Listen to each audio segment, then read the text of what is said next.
할렐루야. 반갑습니다, 성도 여러분.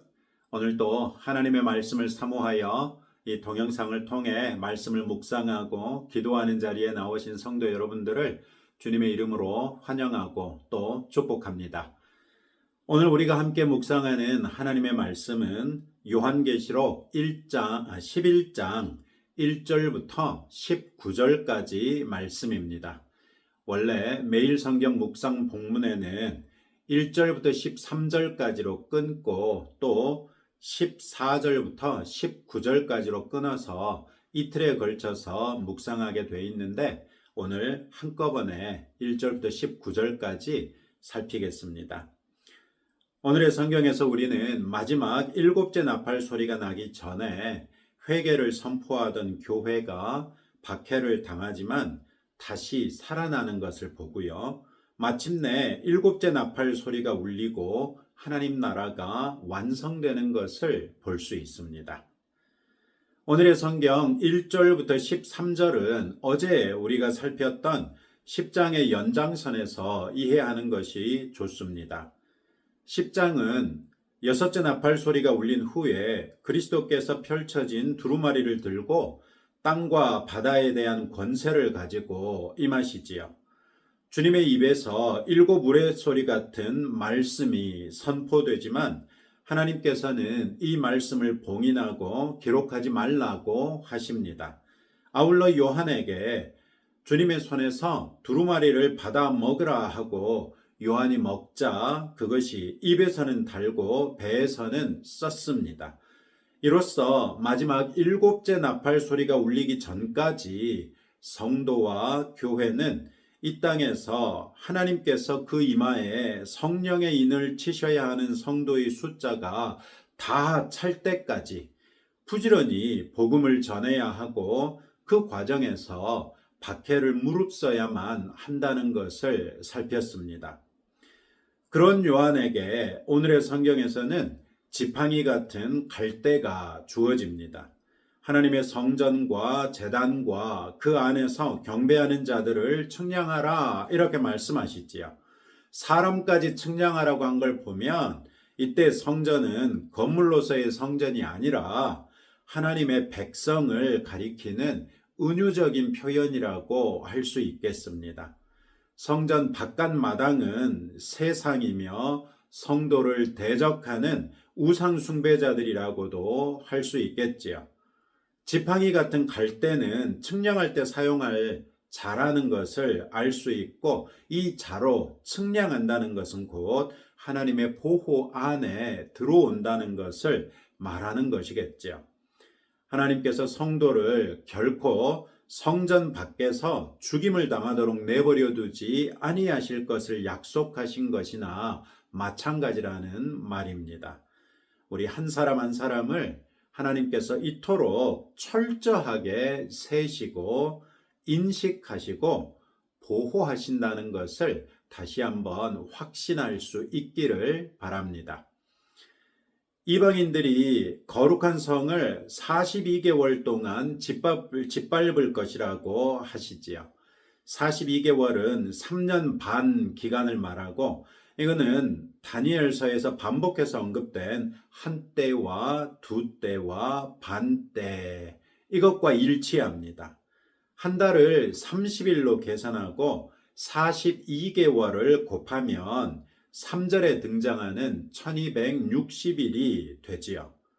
3절부터 8절에서 이 기간은 세상에서 교회가 복음을 전하는 기간이고 세상은 교회를 적극적으로 박해하는 기간입니다.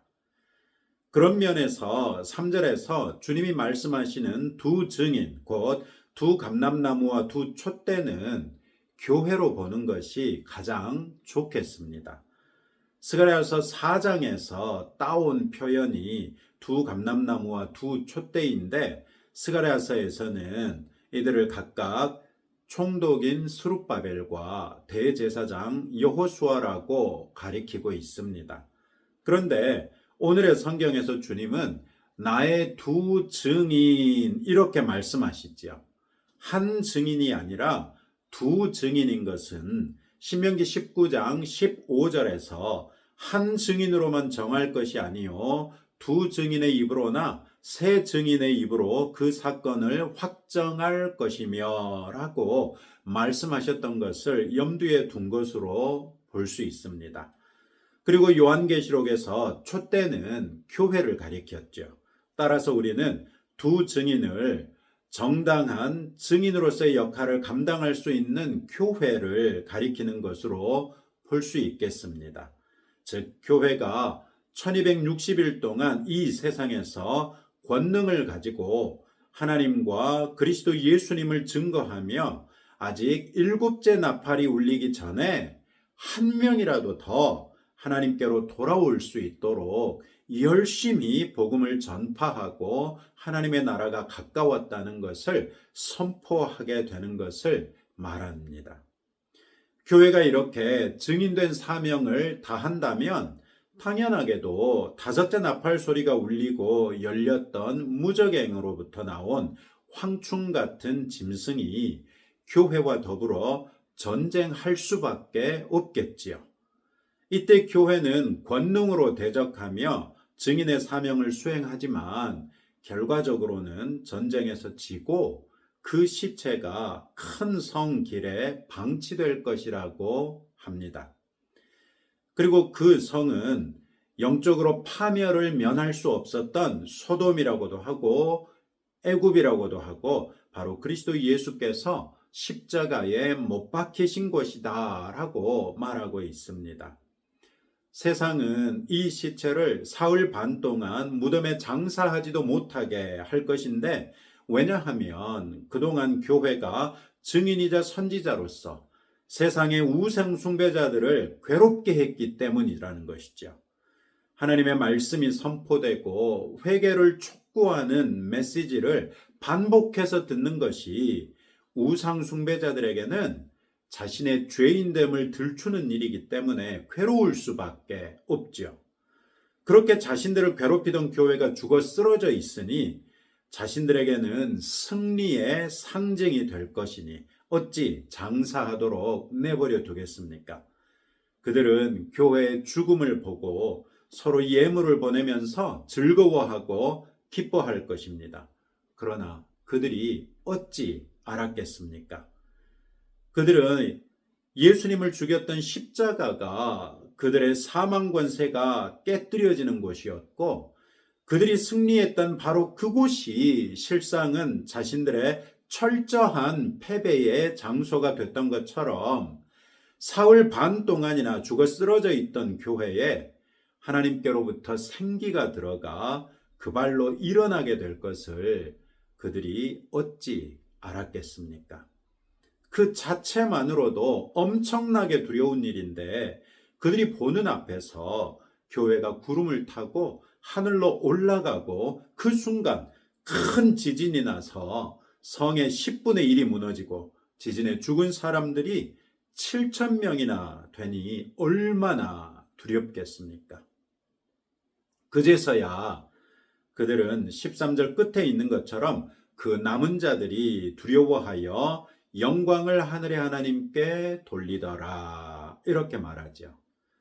증인된 교회의 사역은 힘든 고난을 통과하지만 결국 죽음으로써 승리를 거두었고, 부활의 첫 열매 되신 주님을 따라 부활하고 하늘로 들어올림을 받아 영원한 승리의 영광을 누리게 될 것입니다.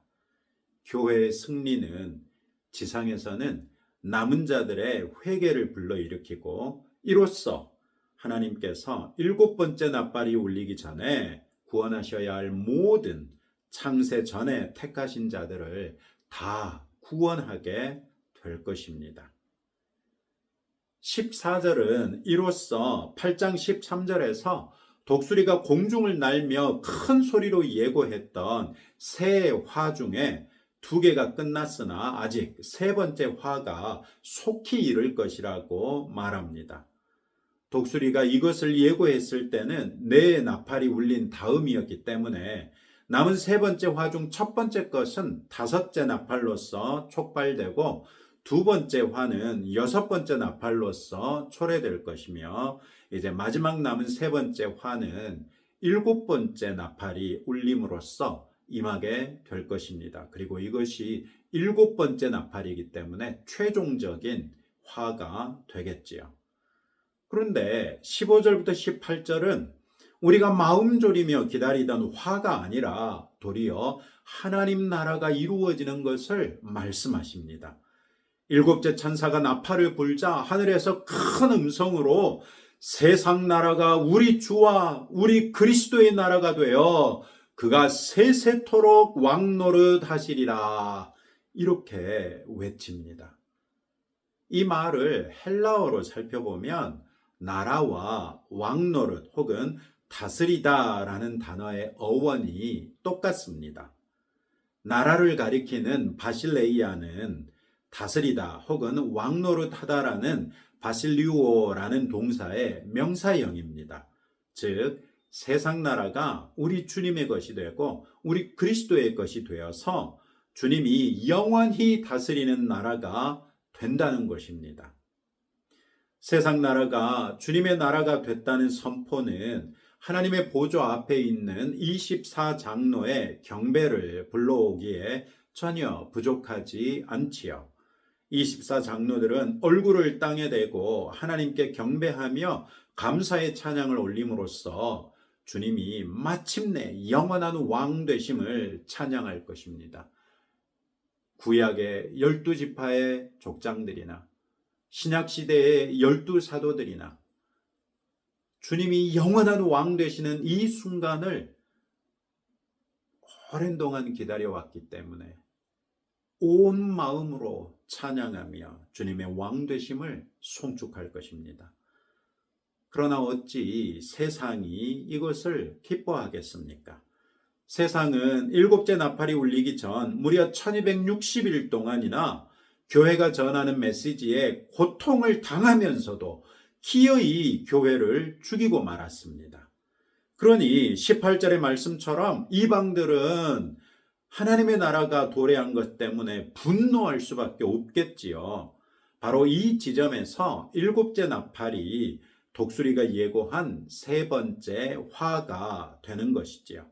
18절에서 하늘로부터 울리는 큰 소리는 이방들이 분노하며 주의 진노가 내려 죽은 자를 심판하시며 종 선지자들과 성도들과 또 작은 자든지 큰 자든지 주의 이름을 경외하는 자들에게 상 주시며 또 땅을 망하게 하는 자들을 멸망시키실 때로소이다, 이렇게 선언합니다.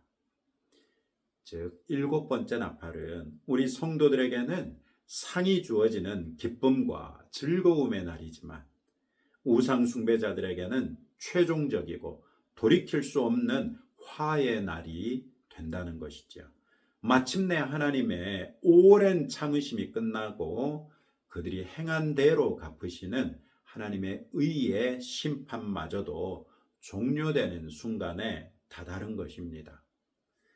놀라운 것은 19절에서 요한이 하늘에 있는 하나님의 성전이 열리는 것을 봅니다. 심지어는 성전 안에 하나님의 언약궤까지 보입니다. 이스라엘이 멸망할 때, 아니 유다가 멸망하고 난 이후에 성전의 언약궤가 어디로 갔는지 알지 못합니다. 언약궤를 상실했다는 것은 마치 그 이후로는 언약 백성이 끊어졌다는 것과 마찬가지인데, 그때 없어졌던 언약궤가 하나님의 하늘에 있는 성전에서 눈에 보이는 것입니다. 성막과 성전에서는 언약궤가 지성소에 감춰져 있었습니다. 이는 죄의 문제가 완전히 해결되지 않은 인간이 하나님의 거룩을 감당할 수 없었기 때문입니다.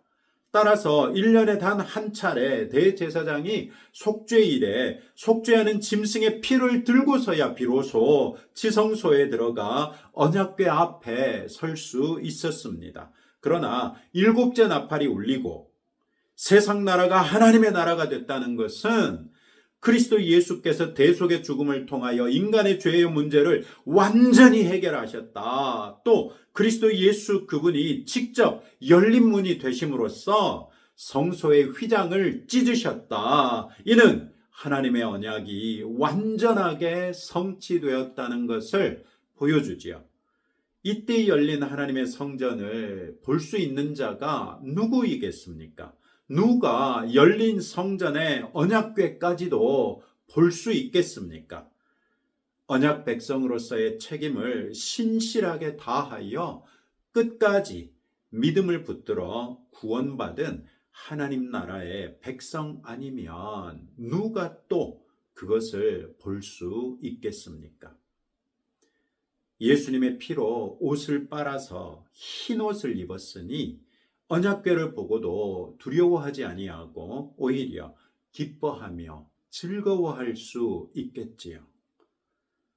그러나 이미 들어올림을 받은 교회에 포함되지 못한 세상에는 하나님의 심판이 임할 것이니 이 세상에는 번개와 음성과 우레와 지진과 큰 우박이 떨어져서 영원한 심판이 임할 것을 말씀하고 있습니다. 지금까지 우리는 7인이 떼어지고 7나팔이 불어도 우리 그리스도 예수 안에 있는 사람들은 오히려 완전하게 성취된 언약 백성으로서의 기쁨과 즐거움을 누리게 될 것을 알게 됐습니다. 세상 나라가 하나님의 나라가 되고 주님이 영원토록 왕으로서 다스리시는 것은 하나님의 공의 때문에라도 반드시 이루어질 수밖에 없습니다. 그렇게 이루어진 의로운 하나님의 나라에서 우리는 영원히 하나님의 사랑을 충만하게 경험하게 될 것입니다. 먼저 하나님의 사랑으로서 구원에 이르게 됐더니 하나님의 의로서 공의 때문에 하나님 나라가 완성되는 것을 보게 되고 그 완성된 하나님 나라에 우리가 영원토록 들어가서 다시 하나님의 영원하신 사랑을 풍성하게 누리게 된다는 것입니다.